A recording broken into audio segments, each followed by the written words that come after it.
So you're thinking about moving to Orange County, California. And I know that when you move from wherever you are to a totally new place, it's very overwhelming. You have all these things you're wondering, all these steps you're wondering, when do I take it? What do I do? How does this process work? You might be coming from a different state or even a different country and you don't know how the sales process works here. You don't know anything about the area, nothing like that. So what we're gonna do in this video is we're gonna break it down. We're gonna break it down to 7 steps that you should take if you are planning on moving to Orange County, California. So stay tuned.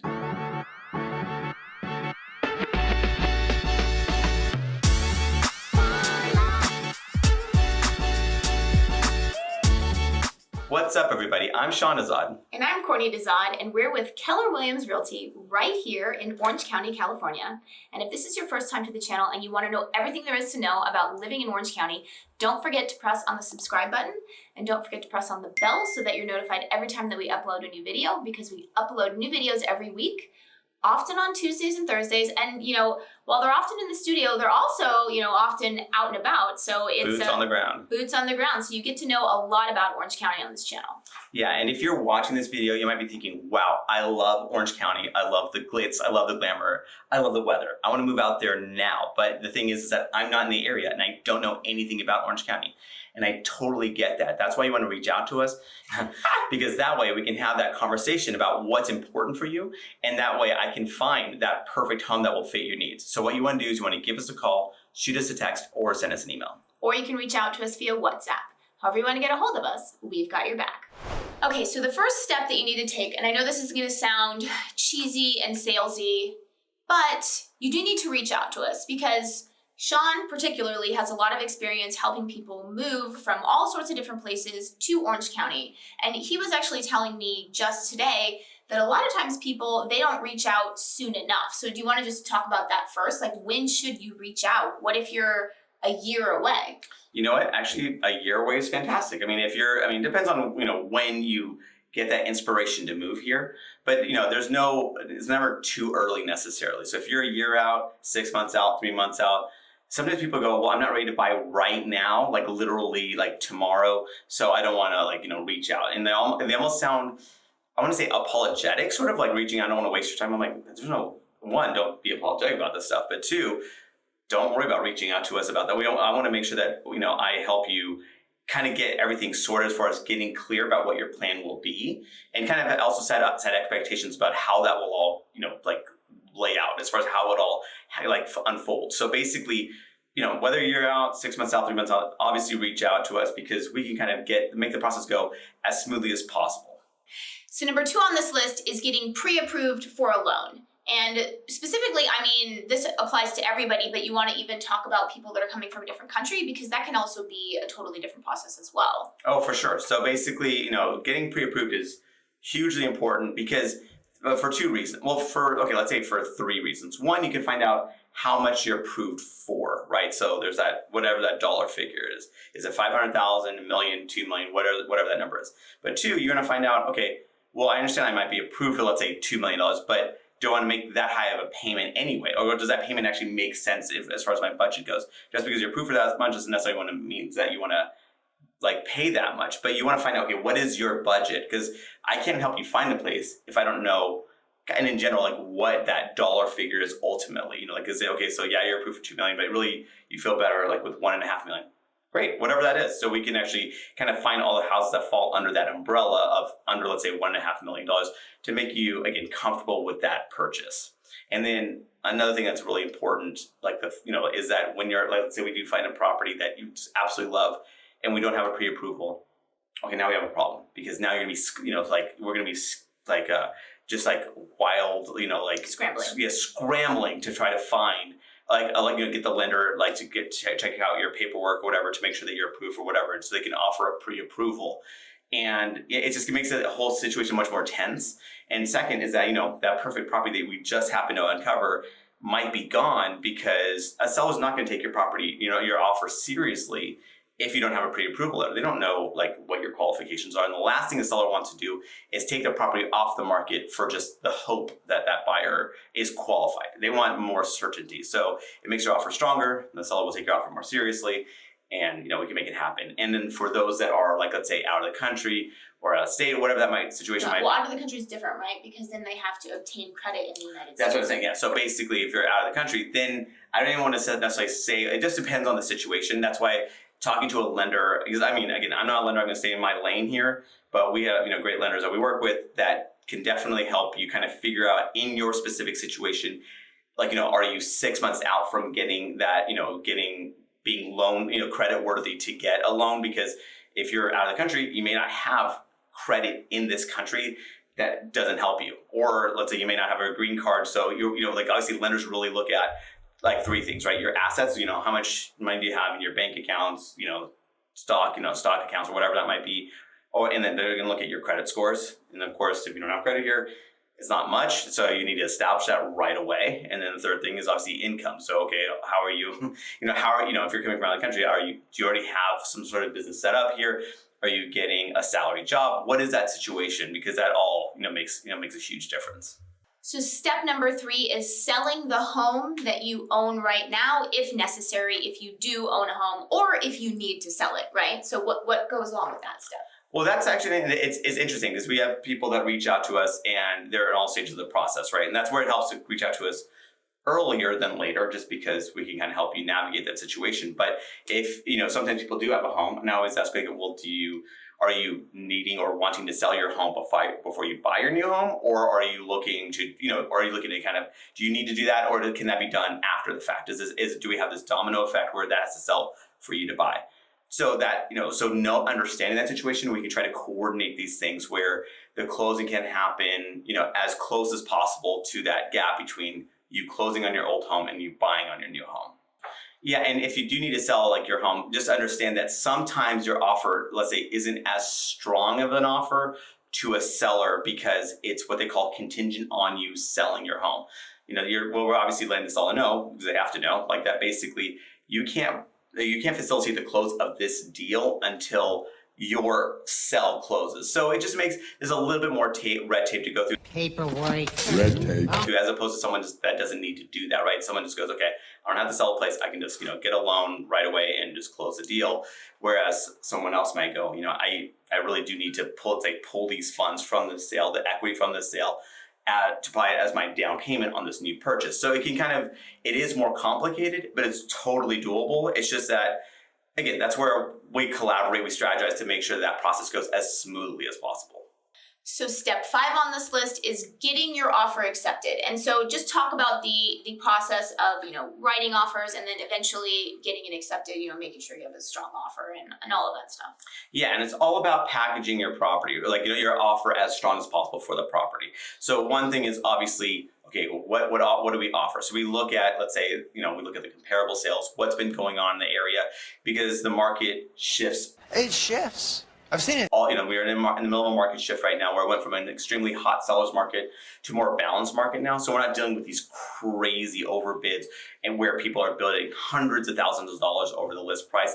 That seems to have died down to an extent. So at least you can take a breather.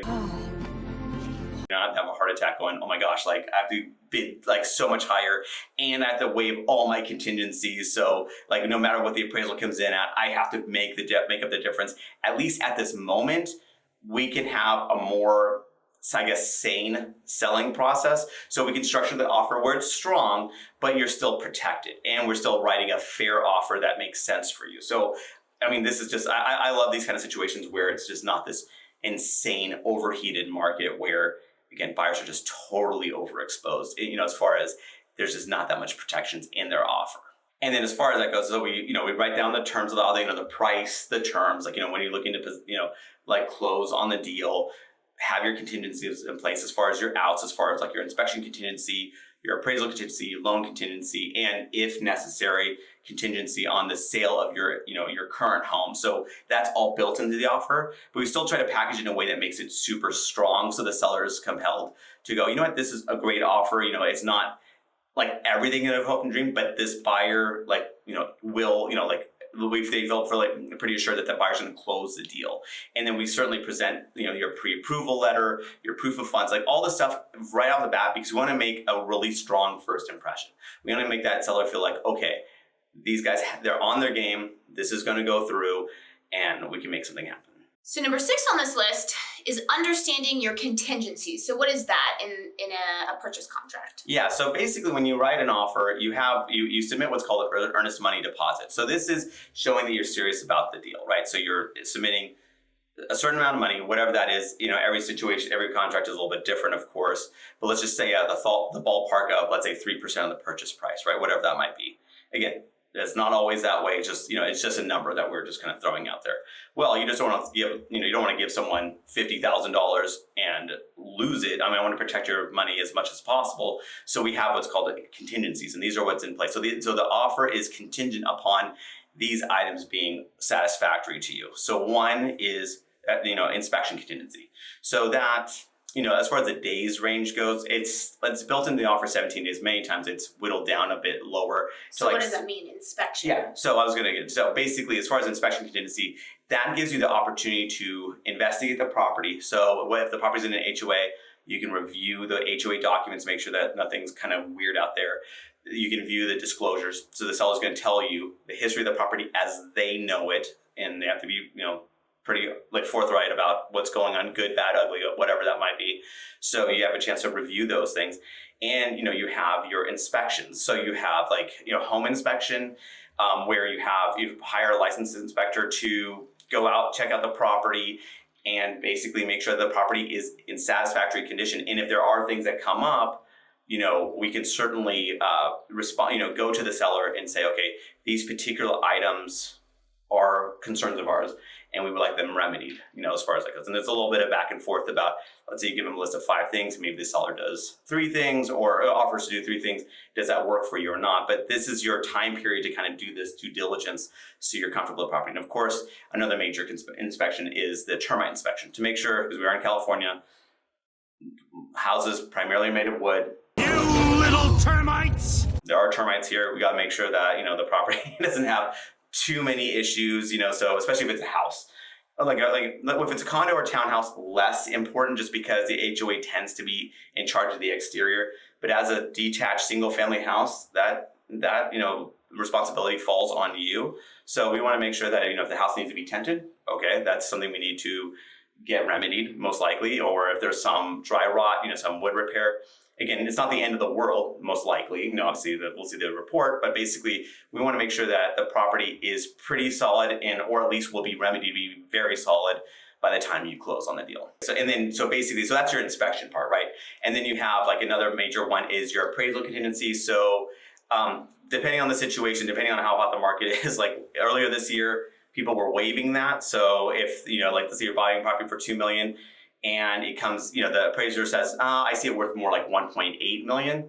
So there's that gap, right? There's that shortfall. And so who bridges that gap? Who makes up the difference? And that's where your appraisal contingency kind of protects you because, let's say it comes in at 1.8 and we're not screwed at 2 million. Well, we need to figure out how to bridge this gap because the lender's only going to go, I only see the value as 1.8 because that's what the appraiser said. So what we need to do is go, okay, so there are a few ways this plays out. The seller can offer to pull it back to 1.8. The buyer can offer to bridge the gap and pay that extra $200,000 to make the sales price $2 million, but they have to pay the $200,000 extra up front, basically. Or do they meet in the middle? Or do we not have a deal? Sometimes that, unfortunately things fall through, but that's what your appraisal contingency is there for. As long as we're kind of working within a reasonably, strong period, short period of time to get the stuff all done, then, no harm, no foul. We can cancel you can cancel the deal and you protect your earnest money deposit so it's refundable to you. And then finally, the last major contingency in most offers is basically the loan contingency. So, again, written into the offer 17 days, it can vary as far as what everything gets settled on. But basically, by 17 days, let's say in that scenario, basically it's the idea is that you're feeling very warm and fuzzy about your loan situation. So the appraisal's been done, the lender has approved the community, the lenders has approved all of your criteria as far as your financing criteria, and so they can make us feel like, okay, you know what, you're good, like you're safe to remove the loan contingency. And then number 7 on our list is closing and moving day. It's moving day! So explain, what is closing? Because I know a lot of people have questions because every state is different in terms of closing. So how does it work here? So California is known for being casual, and that is very much in effect here as far as closing day. Like, I can't tell you how many people come from out of state going, okay, so do we have to actually be at the closing table with this close? That means like, the buyers there, the sellers there, like the lenders there, or like the lender's attorneys there, and like all these pieces are in place, the title attorneys there, everyone's there at the closing table to make sure this all happens. That's not what happens here. Like many times, rarely does, I guess maybe, no, like a lot of times the buyers don't ever need to meet the seller. As far as that goes anyway. But second is that we have just escrow that closes the deal. There's no real like title attorneys involved or anything like that. So basically, or closing attorneys, like it's basically a really informal. So like I've had plenty of deals where people were out of state or even out of the country, where not only did they not meet the buyer or anything, but they didn't even meet me. Like they were actually like totally, everything was done virtually. So we had obviously phone calls and all that stuff, but they could sign their documents via DocuSign. The items that needed to be notarized were like, the escrow set up a mobile notary to go out to them to sign, to get that stuff notarized, the paperwork notarized, so they have a wet signature on it. So it doesn't have to be like where everyone is at one specific geographic location at the same time. So that part is pretty casual as far as that goes. So, so you don't have to worry about like making these flight plans to make it to the closing table. So that's one thing. And second is obviously depending on how your contract is set up, built in the contract in general, it's like possessions to be delivered on the date of the close of escrow. And and usually we get confirmation of recording. So when the escrow actually officially closes, where it's, the title's actually in your name, it's usually in the late afternoon that we actually get that confirmation. So you're not necessarily going to get your keys until, again, later on that day, if it's possession to be delivered that day. Many times, people will, let's say, there's maybe some situations there might be a rent back where the seller stays for a little bit, or maybe the seller needs like, let's say 3 days or 7 days after the close of escrow. There's all these different situations that arise, but I'm just going off of the possession to be delivered at the date of the close of escrow. But it seems like given how late we actually get notification of the confirmation of this all, chances are as far as like moving everything and having movers ready to kind of move this stuff in the late afternoon is probably unrealistic, realistically. So it's probably the next day is when you're probably going to have those movers come in to move that stuff. Not that you can't get the keys that day. It's just that, again, just the way that the recordings are, we get the confirmations of these recordings. It's just later on in the day, basically. And then, and I would say, as far as like just so you know, like this is another thing. This is not really closing day. This is probably 3 or 4 days before closing day. Just have call the utility companies. So gas, water, trash, electricity, like cable, internet kind of stuff. You probably want to call those. You get those things ready. So on the date of the close of escrow, you can have those transferred instantly into your name, because the last thing you want to do is move in that property. You're already frazzled because you're moving, right? Moving is not the easiest thing. So last thing you want is going, okay, I'm ready to take a nice warm shower. And because the gas bill was transferred and the account was closed, gas was turned off, you have freezing cold water. So it's kind of one of those things where, to make your life easier, just get that transfer, just get that set up a few days before the close of escrow. Makes life so much easier. The last thing I want is like the lights turning off on you at like 6 o'clock at night and you're going, oh gosh, now I call the electric. Again, it's this whole scrambling. We want to make your move as smooth as possible. So that's it. That's our video. And if you're thinking, Sean, I love it. I'm ready to move to Orange County. What's my next step? I'm not there. I don't know what to do. So what you want to do is you want to give us a call, shoot us a text, or send us an email. So that way we can have that conversation about what's important for you. And I can be your eyes and ears on the ground right here to help you find that perfect property.